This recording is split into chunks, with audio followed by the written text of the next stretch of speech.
7장은 전체가 결혼에 대해서 지금 말을 하고 있는데, 사실은 이 결혼 문제는 고린도 교회 성도들, 고린도 교회의 사람들이 바울에게 결혼 문제에 대해서는 어떻게 하는 것이 좋겠습니까? 라고 질문하는 것에 대해서 말하는 것이지, 핵심은 여기 31절에 보면 세상 물건을 쓰는 자들은 다 쓰지 못하는 자같이 하라. 이 세상의 형적은 지나가면이라. 결혼 문제는 세상 일이에요. 이 세상에서 결혼하고 살다가 천국에 가면 또 거기에서도 이 세상에서의 부부의 인연이 그대로 이어지는 것은 아니에요. 어디까지나 그건 세상에 있을 동안만 그런 거예요.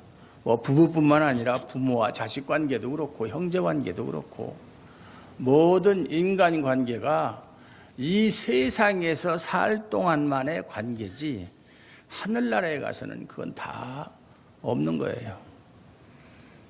어떤 사람은 나는 영원토록 하늘나라에 가서도 사랑하는 남편 아니면 사랑하는 아내와 살고 싶다. 과연 뭐 그런 사람이 얼마나 될지 모르겠지만, 그러나 그것은 바람일 수는 있어도 현실은 그렇지 않다. 천국에서는 결혼이라는 것도 존재하지도 않고, 그렇다고 해서 천국에서는 뭐 남자와 여자의 구분도 없다 이렇게 또 이야기하면 안 돼요. 어떤 목사님 TV에 나와서 강의하는 거 보니까, 물론 자기 교회에서 한 걸 TV에 보내주는 거겠죠. 천국에 가면 남자와 여자의 구별이 없이 자웅동체로 된다. 참, 뭐 아베바야? 사람이 자웅동체게? 그런 건 없어요. 그리고 또 예수님께서 하신 말씀 가운데서 하늘의 천국에서는 장가도 아니하고 시집도 아니간다. 그런 말씀을 하시니까 천국에서는 남자도 없고 여자도 없는가 보다 이렇게 생각하는데, 그건 아니에요. 거기서는 이제 결혼 제도도 없고 또 결혼해서 자녀를 생산하는 일도 없고 그렇다는 것이지, 남자와 여자가 없이, 그럼 남자도 아니고 여자도 아니면 뭐야 그러면은, 요즘에 뭐 퀴어 축제라고 그래서 동성애들끼리 뭐 하는데, 뭐 그런 남자들끼리만 있던가 아니면 여자들끼리만 있던가 그런 건 아니에요. 남자도 있고 여자도 있고 그래요. 세상의 법과 질서를 가지고 생각을 하면 안 되죠. 오늘 본문 말씀도 그거예요. 그게 중요한 게 아니라 너희가 이 세상에 사는 거 잠깐이다. 그리고 이 세상에 있는 모든 것들은 다 영원한 것이 없고 다 지나가는 것이고 없어지는 것이다. 거기에 목숨 걸지 말라는 얘기예요. 쉽게 얘기하면 그것이 전부가 아니다. 그리고 예수님께서 초림하셔서 2000년 전에 이 땅에 오셨을 때를 초림이라고 그러고, 이제 부활하시고 승천하셨잖아요. 죽으시고 부활하시고 승천하시고 이제는 재림하실 것만 남았는데, 초림과 재림 사이에 우리는 살고 있어요. 그렇죠? 언제 재림하실지는 모르지만 그 사이를 어떤 사람은 말하기를 그것을 이제 천년시대다 이렇게 이야기하는 게 무천년주의자들이 이야기하는 건데, 그렇게 이야기하는 사람도 있고, 어쨌든 언젠가 오실지 모르지만 곧 예수님이 오실 거라는 그런 생각을 가지고 항상 긴장된 속에서, 긴장관계 속에서 긴장된 마음을 가지고 흐트러진 마음 없이 그렇게 살아야 된다 그 말이에요. 뭐 예수님이 뭐 지금까지도 2000년이 다 지나도록 안 오셨는데 언제 오실지 알게 뭐야. 뭐 내 생전에야 오시겠어. 뭐 내가 죽고 나서 한참 있다가 오시든지, 제일 좋은 것은 내가 죽기 직전에 그때 오셨으면 가장 좋겠다. 그렇게 생각하지, 만약에 지금 당장 예수님이 오신다면 좋겠느냐 이렇게 설문조사를 하면 아마 대부분의 사람들은 지금 얼마나 내가 할 일이 많고 또 재미있는데 지금 오시면 어떡합니까? 좀 더 있다가 나이 먹고 늙어서 이것도 못하고 저것도 못하고 이 세상에 아무 낙이 없을 때 할 일 다 하고 누릴 것 다 누리고 먹고 싶은 것 다 먹어보고 죽기 전에 꼭 먹어야 할 101가지 음식도 다 먹어보고, 예? 또 죽기 전에 가봐야 할 곳도 다 가보고. 요번에 어떤 사람 여자가 뭐 글을 올렸는데 에펠탑이 지겹다고 그런 글도 올렸다고 그러더라고요. 무슨 얘기인지 알죠? 몰라요? 왜 처음 듣는 사람처럼 표정이 그래요? 처음 듣는. 그 대우조선에서 근무하는 어떤 차장이 8년 동안에 회사 돈을 180억을 횡령을 했어요. 그래가지고 자기 부인하고 가족들은 팽개치고 젊은 여자 하나 데리고서 호화스러운 생활을 했어요. 외제차도 한 4-5대씩 가지고 있고 시계 하나도 뭐 2억 원이 넘는 시계도 아주 그냥 사치스러운. 얼마나 프랑스를 많이 가봤으면 에펠탑이 지겹다고 하겠어요. 하고 싶은 거 다 해봤으니까 지겹다 이 말이죠. 예. 그렇게 한 다음에 이제는 이 세상에서 여한이 없을 때 그때 예수님이 오시는 것이 가장 좋지 않겠느냐. 그때가 골든 타임이 아니겠는가. 이것이 일반적인 사람들의 생각일 거예요. 제 개인적인 생각은 지금 당장 오셨으면 좋겠어요. 지금 당장. 정말로. 지금 당장. 그럼 여러분들은 아이고 목사님이 살 만큼 살았으니까 그렇게 편한 소리 하시지. 우리는 아니에요. 지금 한참 재미나는데. 이 세상이 아무리 재미나고 정말로 시간이 가지 않기를 바라는 마음이 있을지라도 우리가 천국을 물론 가본 사람은 없어요. 그러나 우리가 성경을 통해서 하나님 말씀을 통해서 천국이 있다는 것을 확실히 믿고 하나님께서 우리를 위해서 마련해 놓으신 천국이 분명히 있다라고 마음에 믿는다면 그 천국의 삶은 지금 우리가 살고 있는 이 세상과는 비교할 수 없는 그러한 것일 것이다 라고 하는 것은 능히 짐작할 수가 있어요. 그래서 정말 지복의 상태로 가장 복된 곳이다.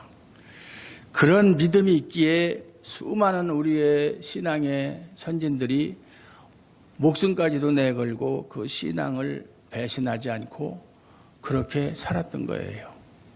만약에 그것이 없으면 왜 그 사람들이라고 해서 일찍 죽고 싶겠어요? 생명 아깝지 않은 사람이 어디 있겠어요? 그런데도 그거보다 더할 나위 없는 가치가 있는 천국이 있다는 것을 확실히 믿었기에 한쪽을 당연히 포기할 수가 있었던 거예요. 우리 성경에 보면 예수님의 12 제자들을 비롯해서 또 교회사에 나오는 수많은 이름 없는 사람들, 믿음 하나 가지고 살다가 그것으로 죽는 것을 가장 큰 영광으로 생각하고 하나님과 예수 그리스도를 위해서 살다가 죽는 것을 가장 큰 영광이요 또 자녀들에게 물려줄 수 있는 가장 큰 유산이라고 생각하고 죽은 사람들 얼마나 많이 있는지 몰라요. 네. 그 사람들은 우리와 같은 생각을 할 줄 몰랐느냐 이 말이에요. 사람은 다 똑같아요. 그래서 여기서는 자세하게 일일이 읽으면 다 알 수 있는 거예요. 결혼하는 것도 좋고 결혼하지 않는 것도 상관없고 다 좋다. 다만 결혼을 했을 때 이런 단점이 있다. 결혼하면 당연히 자기 혼자 몸이 아니고 가족이 딸리게 되면 가족을 위해서 또 신경 써야 되고 또 일을 해야 되고 하다 보니까 주님을 섬기는 일에 아무래도 전력을 다할 수가 없다. 그렇잖아요. 그러나 혼자 사는 사람은 거리끼는 것이 없으니까 오로지 주님을 섬기는 일에 참 모든 그러한 에너지를 다 쓸 수 있다 이런 얘기잖아요. 그렇다고 해서 혼자 사는 사람이 다 그렇고 가정을 가지고 있는 사람이 다 그렇다는 얘기는 아니에요. 일반적인 얘기예요. 이것은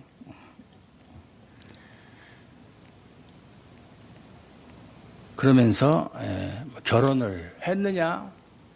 했으면 했던 대로 지내고 안 했으면 안 한 대로 지내고 할 수만 있다면 앞에 부분에서도 이야기한 것처럼 뭐 정욕을 절제하지 못해서 만약에 죄를 지을 것 같으면 결혼하는 것이 낫고 얼마든지 자기 자신을 절제할 수 있고 정말 주님을 위해서 헌신하겠다는 그런 사명과 그러한 마음이 있으면 혼자 지내는 것이 좋다 그 얘기예요. 그렇다고 해서 결혼하는 것이 죄라는 얘기도 아니고 뭐 하나님이 처음에 아담과 하와를 만드시고 생육하고 번성하라고 그러셨잖아요. 예. 근데 결혼하지 않으면 생육 번성할 수가 없잖아요. 그러니까 그것은 하나님의 또 명령이에요. 또 축복이에요. 문제는 그것이 아까도 얘기했지만 전부 다가 아니라 우리가 사는 일의 전부가 아니다. 부수적인 얘기라는 얘기예요. 또 이 세상에서 부자로 살든 가난한 사람으로 살든 그게 중요한 거 아니다. 사람들은 다 불평, 불만이 있어요. 모든 것을 다 소유한 사람은 없어요. 뭐 이것을 가지고 있으면 저것이 없고 저것을 가지고 있으면 이것이 없고 돈을 많이 가지고 있으면 뭔가 그 사람은 외모가 남보다 못하다든지 요새는 또 외모도 돈 있으면 또 어느 정도까지는 뭐 또 고치잖아요. 아름다운 당신이라는 TV 프로에 보면 보신 분 있는지 모르지만 그 지원자 중에서 이렇게 아주 여러 뭐 신체의 불균형, 심한 불균형, 웬만한 사람은 안 되고 그런 사람들을 이제 뭐 치과 의사, 뭐 성형외과 무슨 7, 8명의 의사가 3개월 동안에 한 사람을 뭐 질병도 고쳐주고 성형도 오고 뭐 이렇게 뭐 비만인 사람은 지방도 흡입해주고 뭐 이렇게 해서 아주 새로운 삶을 살 수 있게끔 그것 때문에 사회생활을 하는데 지장이 있는 사람들 뭐 그런 사람들을 위해 사는 프로가 있더라고요. 정말 3개월 후에 그 사람들이 나온 모습을 보고 옛날 모습과 비교해보면 완전히 딴 사람이에요. 그러니까 막 사람들이 새로운 삶을 이제 새로운 인생을 사는 거죠. 뭐 자기 남편도 몰라볼 정도로 그렇게 변했으니까. 그래서 자기 남편이 새장가 든 기분이다. 박 집사님 돈 많이 버셔가지고 새장가 기분으로 살고 싶으면 근데 뭐 강 집사님 별로 그렇게 뭐 고칠 게 없을 것 같아서 그렇게 할 수가 있어요. 요즘에 그렇게 세상이 참 의학이 발달하고 성형술도 뭐 한국의 성형술은 세계적으로 유명하니까 다른 나라 사람들도 많이 오고 그러는데 그렇게 할 수 있지만 그래도 뭔가 부족한 게 있다. 이것이 많으면 저것이 부족하고 그러니까 하나님은 공평한 하나님이에요. 뭐 돈도 많고 지식도 많고 외모도 뛰어나고 또 건강도 좋고 이 세상에서의 그 지위도 이런 거 다 갖춘 사람은 없어요. 그림으로나 그리고 소설로나 쓰면 있을까? 현실에는 그런 사람이 없어요. 공평한 하나님이에요. 그러니까 자기가 부족한 것만 자꾸 보고 왜 나는 이것이 남은 있는데 없나 이렇게 생각하지 말고 남이 없는데 내가 가지고 있는 것 가지고 만족할 수 있어야 되는 거예요. 자기 자신을 잘 살펴보면 남이 없는 거 가지고 있는 거 많이 있어요. 자랑할 거 있어요. 그런데 그건 보지 못하고 없는 것만 생각해요. 그러니까 돈 없는 거, 몸이 약한 거, 또는 많이 배우지 못한 것, 외모가 남보다 낫 이런 거 가지고 한탄하고 불평불만 해봤자 뭐 바뀌는 거 없잖아요. 그렇게 살지 말라는 거예요. 그게 중요한 게 아니라는 거예요. 어차피 사람은 이 세상에 태어나서 지금 뭐 100년, 120세 뭐를 산다고 그러지만 그것은 뭐 언제 이루어질지 모르는 거고 또 설령 120년까지 산다 할지라도 그 120년이라는 세월은 또 잠깐이에요. 지나가 놓고 보면.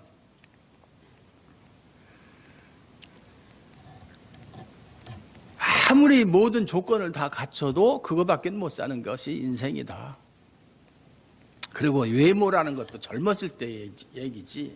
흔히들 하는 얘기 있잖아. 아무리 많이 배운 사람도 나이 60, 70 넘어가면 못 배운 놈이나 배운 놈이나 그게 그거예요. 나중에 치매 걸려서 기억력도 희미해지고 왔다 갔다 하면 뭐 별 차이가 없어요. 또 외모가 아무리 뛰어나도 늙으면은 그 사람이나 별 차이가 없어요. 한때는 뭐 잘 나가던 그 유명한 그 톱스타들 있잖아요. 늙어보세요.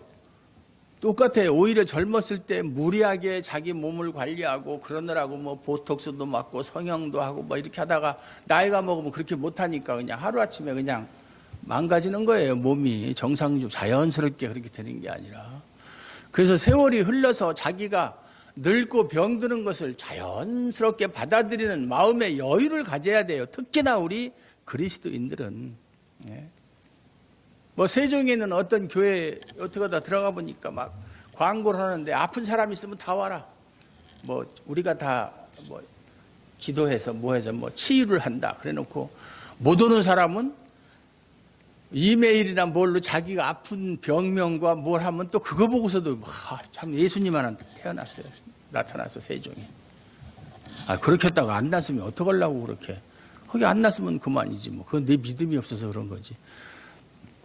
내 잘못은 아니지 않느냐. 예수님은 못 낫게 하신 사람도 없지만 뭐 내 믿음이 부족해서 내가 못 낫게 했다 못 고쳤다 이런 말씀 하신 적도 없고. 그런데 그러니까 사람들이 많이 오는 것 같아요. 요즘 사람들은 건강에 특히 신경을 쓰고 또 병원에서도 못 고치는 병이 있잖아요. 그런 병 걸렸는데 어느 교회에서 어떤 사람이 참 기도해서 수술도 하지 않고 시술도 하지 않고 약을 먹는 것도 아니고 고쳐줄 수 있다 그러면 뭐 벌떼같이 모여들게 되어 있죠. 제가 그런 능력이 있으면 하루아침에 여기 좁아서 이거는 뭐 아무것도 못해 여기서 그렇게 사람들이 많이 올 텐데 그런 능력이 없어서 그렇게 건강한다 하더라도 예수님 당시에나 예수님의 제자들 때나 아니면 구약 때나 특별한 하나님의 섭리로 병 고침을 받고 귀신에 들렸던 사람이 귀신으로부터 해방이 되고 그렇게 해서 그 사람들 지금까지 살고 있지 않아요. 다 죽었어. 다 죽었어.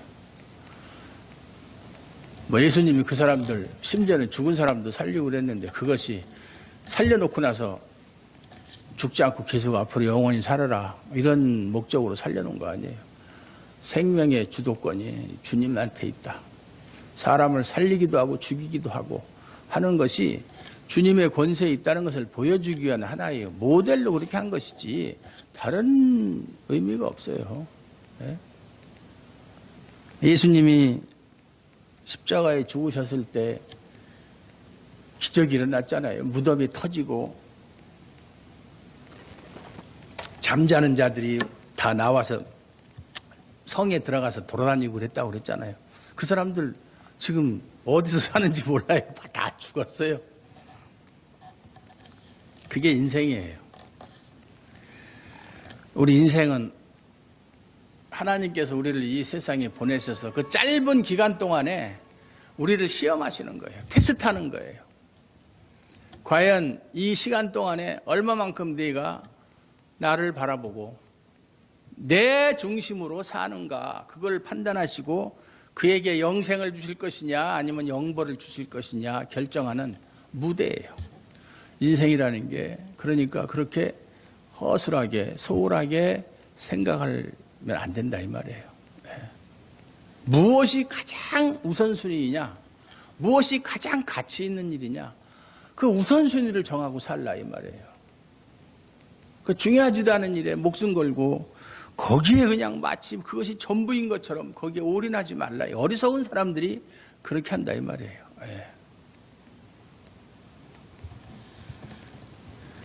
저는 잠이 안 올 때 가끔 이렇게 뭐 앉아서 뭐 책을 보는 것도 계속 볼수록 허리도 아프고 목도 아프고 그래서 TV도 보고 막 이렇게 하는데 보면은 거기 나와서 이야기하는 사람들 얘기 들어보면 참 저 사람들은 이 세상에서 영원히 살 줄 알고 저렇게 떠드는 거. 물론 그 사람들도 얼마 안 살고 죽을 거 아는데 마치 그걸 알고 있지만 그들이 말하는 걸 들어보면 마치 이 세상에서 죽지 않고 영원히 살 수 있는 것처럼 말하는 거 보면 참 한심스럽다. 불쌍하다. 그런 생각이 들어요. 그러면서 여기 보면은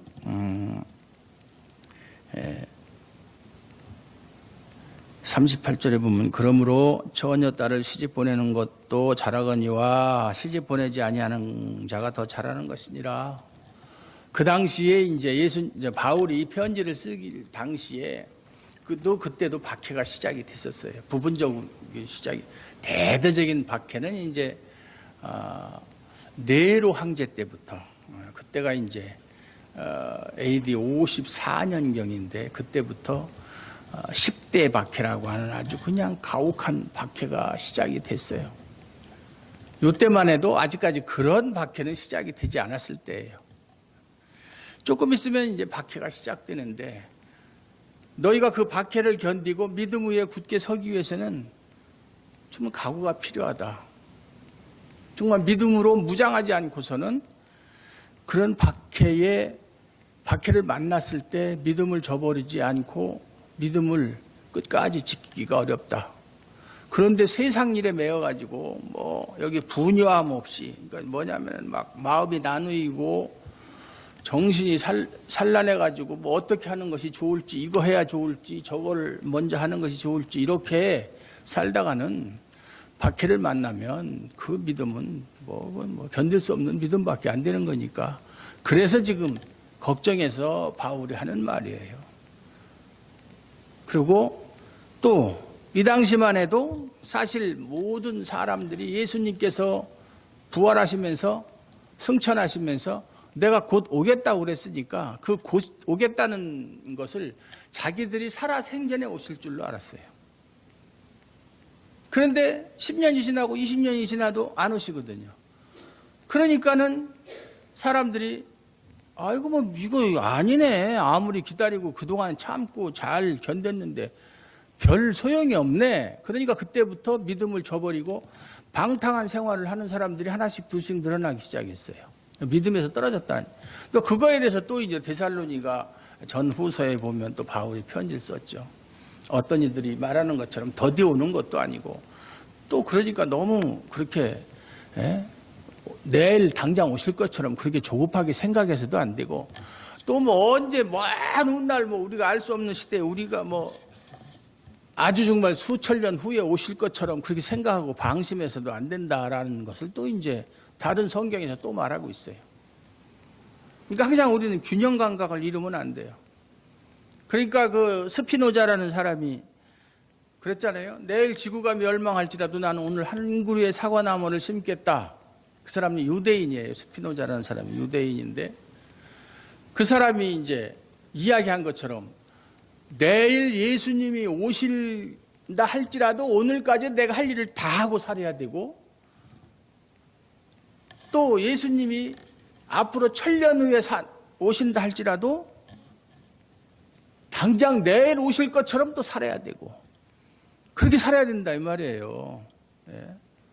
그러니까 게으르거나 태만하거나 방심하거나 그렇게 살아서는 안 되는 거예요. 그러면 반드시 그러한 틈을 누가 가장 좋아하겠어요? 마귀가 가장 좋아하는 거예요. 마귀가 요즘에는 우리 그리스도인들을 유혹할 때 뭐 옛날에는 교리 가지고 공격하고 말이죠. 그거 뭐 성경에도 없는 것이다. 그거 틀렸다. 이런 식으로 공격하고 하나님 말씀을 의심하게 하고 근데 이게 통하질 않아요. 이제 사람들이 웬만한 사람은 하나님 말씀에 대해서도 많이 알고 그러기 때문에 이제 마귀의 수법도 많이 알기 때문에 그거 갖고는 안 통하는데 뭘 가지고 공격하느냐 하면 너희들 예수 잘 믿어라. 예수 잘 믿어야 된다. 이왕 믿는 거 잘 믿어야 된다. 그러나 서두를 필요는 없다. 천천히. 오늘만 날이냐? 새털같이 많은 세상.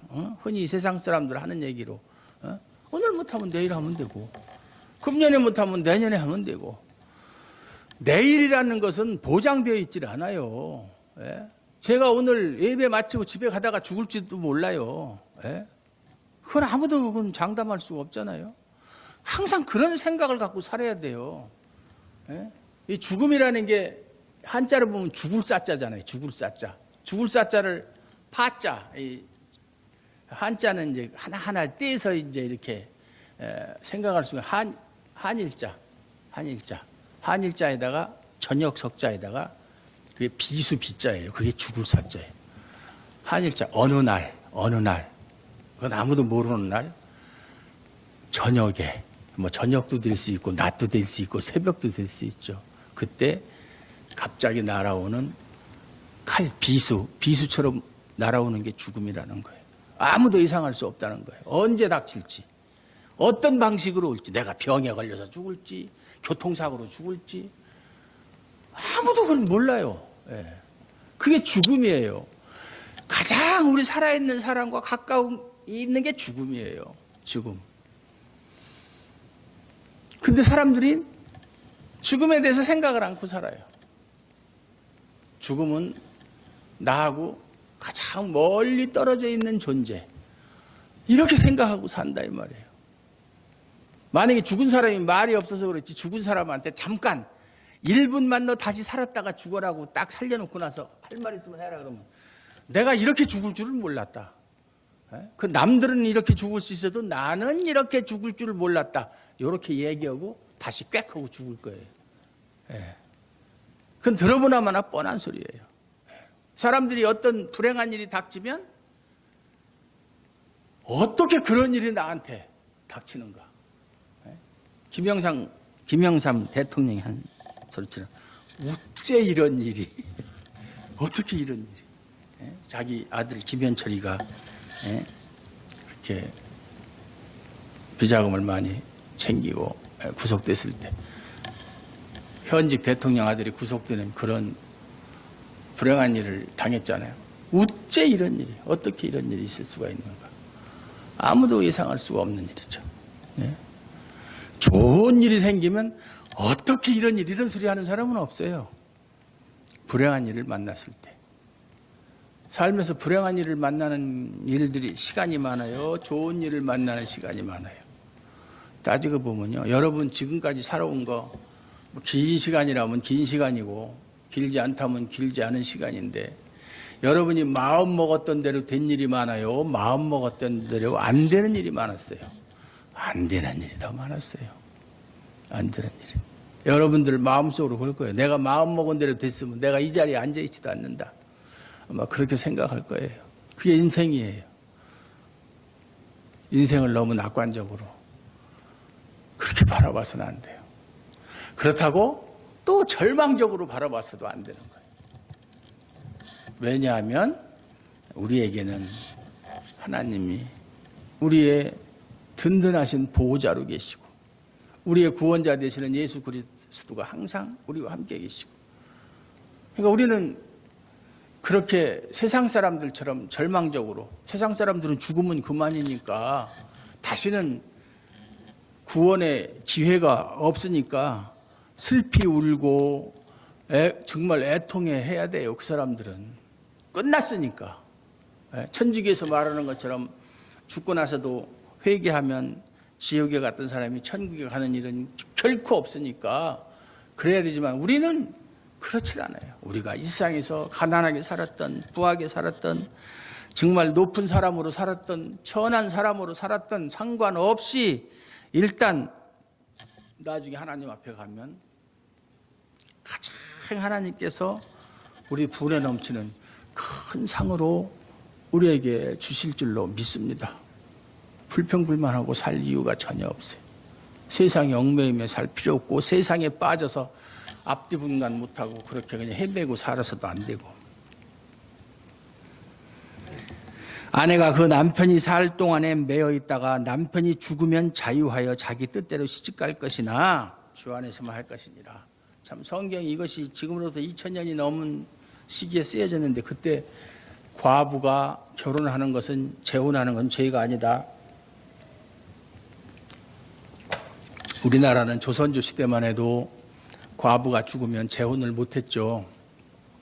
그래서 평생 고독하게 살다가 바늘로 허벅지를 찌르면서 살다가 죽으면 겨우 혼나는 것이 연료문 하나 세워주면 그걸로 끝이에요.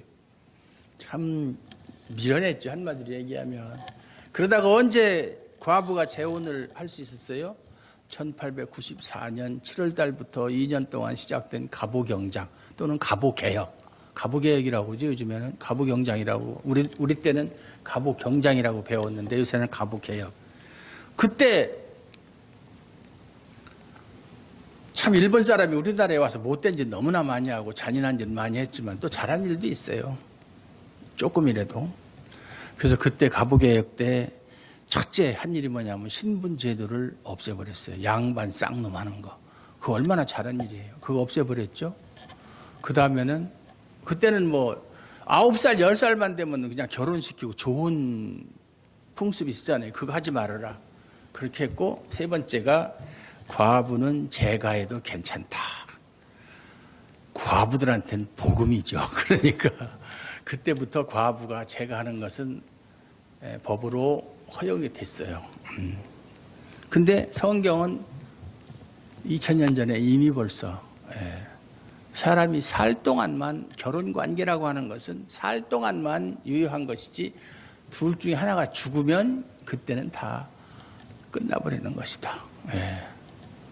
마치 공소시효 끝나듯이 끝나버리는 것이다. 참 하나님께서 우리 인간들을 얼마나 이렇게 참 배려하시는지를 알 수가 있어요. 그러나 내 뜻에는 그냥 지내는 것이 더욱 복이 있으리로다. 아까 앞에 결혼하지 않은 사람들과 마찬가지예요.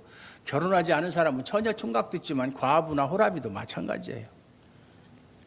그거 뭐 과부나 호라비들은 한번 결혼해봤으면 됐지 뭘 또 결혼하려고 그러느냐. 혼자 지낼만 하면 혼자 지내는 것이 좋다. 그리고 주의 일이나 더욱 열심히 해라. 그러나 혼자 살 수 없으면 결혼해도 된다. 얼마나 합리적인 얘기예요. 정말 이 기독교는 말이죠. 어느 종교와 비교할 수 없는 정말로 합리적이고 또 자유적이고 말이에요. 사람을 억압하지 않고 우리를 오히려 억압하고 있는 죄로부터의 해방을 선언하고 말이에요. 정말 하나님이 우리 인간을 이렇게 사랑하신다 하는 것을 알 수가 있어요. 우리 사랑하는 성도들은 오늘 말씀의 핵심이 세상에 매여서 살지 말라. 우리는 땅의 것을 너희가 구원을 받았으면 이제는 위의 것을 찾으라고 그랬잖아요. 위의 것을 찾으라. 땅의 것을 버리고 위의 것을 찾으라. 그리스도께서 하나님 보좌 우편에 앉아 계시느니라. 우리가 바랄 것은 하늘을 바라보고 살아야 되지 땅을 내려다보고 살면 안 돼요. 땅을 쳐다본다고 얘기하면 틀린 표현이에요. 땅은 내려다보는 것이고 쳐다보는 건 하늘이에요. 자기 눈보다 높이 있는 건 쳐다보는 것이고 눈보다 밑에 있는 것은 그냥 보는 것이나 내려다보는 것이에요. 하늘을 쳐다보고 삽시다. 세상 사람들이 하늘을 쳐다보는 것하고 우리가 하늘을 쳐다보고 사는 것하고는 의미가 달라요. 우리는 허공을 바라보는 것이 아니라 하나님과 예수 그리스도가 지금도 구속받은 백성들을 위해서 어떻게 일하시는지를 믿고 그것을 믿음의 눈으로 바라보고 사는 거예요. 믿습니까? 그러한 믿음을 항상 가지고 계심으로 마지막 날 하나님 앞에 섰을 때 잘했다 칭찬받는 저와 여러분들 되시기를 주님의 이름으로 축원합니다. 하나님 감사합니다.